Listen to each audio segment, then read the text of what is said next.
అత్తమ్మా, ఏమైంది? బయట స్వాతి వాళ్ళ ఇంటి దగ్గర ఎందుకత్తమ్మా అంతమంది ఆడవాళ్ళు ఉన్నారు? ఏమైంది? ఏమైంది నాకు తెలియదే. నీ ఫ్రెండే కదా, నువ్వే ఫోన్ చేసి కనుక్కో.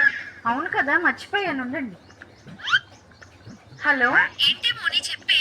ఏంటే స్వాతి, మన ఊర్లో ఉన్న ఆడవాళ్ళందరూ మీ ఇంటి ముందే ఉన్నట్టున్నారుగా?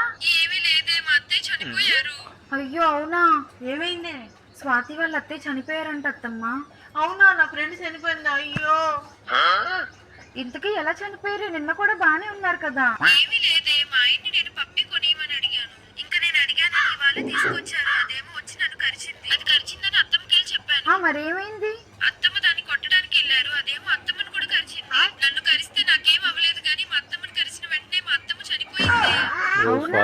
నాకు పప్పి ఏదో నాకు కూడా ఇవ్వే, మా అత్తమ్మ దగ్గర వదిలేస్తాను. ఇప్పటికిప్పుడు అడిగితే ఎలాగే? అసలుకే బయట చాలా మంది ఉన్నారు కదా. ఎందుకే? ఆ